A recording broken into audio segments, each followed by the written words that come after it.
बिहार में new education policy के तहत 220 दिन स्कूलों का चलना यानी स्कूल एक्टिव रहना ये नियम कर दिया गया और इसके तहत 60 दिनों का अवकाश। और इस अवकाश को लेकर विवाद ये है कि 2024 में जो छुट्टियां सरकार द्वारा जारी की गई है उसमें हिंदू धर्म के कई ऐसे त्यौहार हैं जिसमें छुट्टियों की संख्या कम कर दी गई है। इसको लेकर केंद्रीय मंत्री गिरिराज सिंह ने ट्वीट किया और ट्वीट करके कहा कि बिहार को इस्लामिक स्टेट बनाना चाहती है नीतीश सरकार। क्या कुछ उन्होंने कहा है उस पर उनसे बातचीत करने की मैं करना चाहूँगी। और सबसे पहला सवाल यह है कि इस्लामिक स्टेट नीतीश कुमार बनाना चाहती है या बिहार बनने जा रहा है, इस तरीके की बातों से आप क्या कहना चाहते हैं? देखिए, आपने ही कहा ये 220 दिन न्यू एजुकेशन पॉलिसी के तहत ये छुट्टियों को रखना चाहते हैं।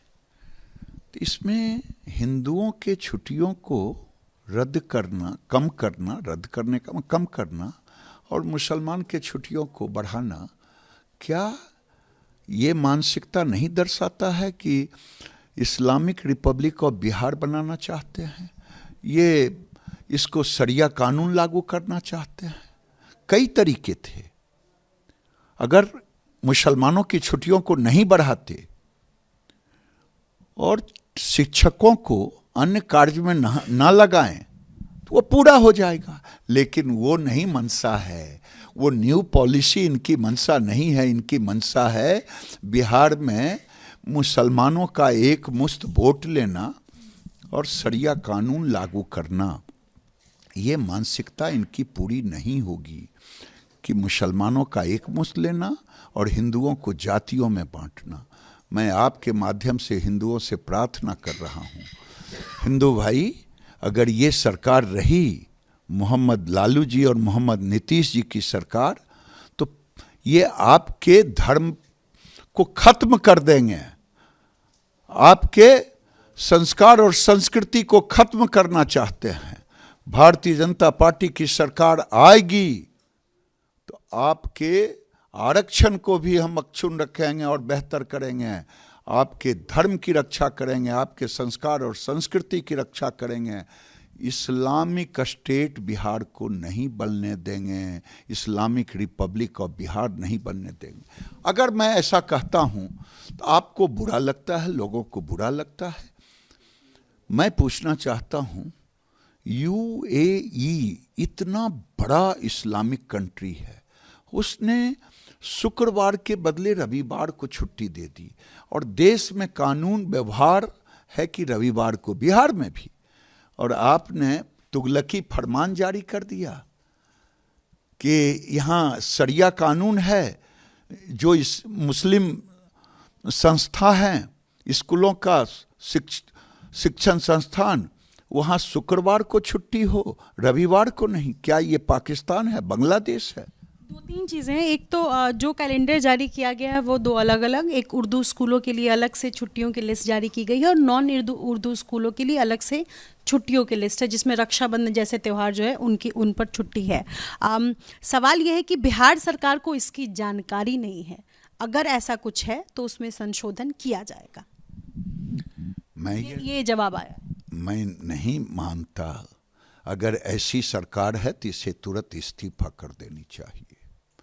जिस सरकार के मुखिया को मालूम नहीं हो कि एक खास धर्म को कुचलने की साजिश हो और सरकार को मालूम नहीं हो, ये मैं नहीं मानता। ये पलटू चाचा पहले भी 2 बार यही कर चुके हैं। इनकी मंशा ठीक नहीं है, इसीलिए ये ऐसा करते हैं। तो क्या मतलब किस चीज़ की तैयारी में है नीतीश कुमार? अगर छुट्टियां रद्द कर दे रहे हैं या पहले भी 2 बार छुट्टी दे करके फिर हंगामा हुआ तो फिर छुट्टियों की लिस्ट जो है वो बढ़ा दी गई, क्या करना चाहते हैं? मैं तो कह चुका कि ये वोट के खातिर शरिया कानून, इस्लामिक स्टेट बना करके मुसलमानों का वोट लेना चाहते हैं। और क्या है? आपने कहा मोहम्मद नीतीश कुमार, मोहम्मद लालू यादव। और क्या? मोहम्मद लालू यादव मोहम्मद नीतीश कुमार नहीं है। तो हिंदुओं की छुट्टियों को कम करना और मुसलमानों की छुट्टियों को बढ़ाना, जिससे हमारे बच्चे अवगत ना हो सकें हिंदुओं के त्योहारों से, रामकृष्ण और शिव जैसे हमारे आराध्य से हमारे बच्चे उस दिन उत्सव में शामिल ना हो सकें। यही तो है। सरकार कहती है कि हम धर्मनिरपेक्षता में विश्वास करते हैं। यही धर्मनिरपेक्षता है। कि अब पाकिस्तान है, कि मुसलमानों की छुट्टियों को बढ़ा देंगे, हिंदुओं की छुट्टियों को घटा देंगे। ये बर्दाश्त नहीं, ये पाकिस्तान नहीं है, ये बिहार है, ये हिंदुस्तान है। वोट के खातिर आपकी मंशा वो पूरा नहीं होगा, क्योंकि इनका जो ग्राफ था वो जमीन में गिर गया। इसीलिए बौखला करके ऐसे कानून लाए हैं।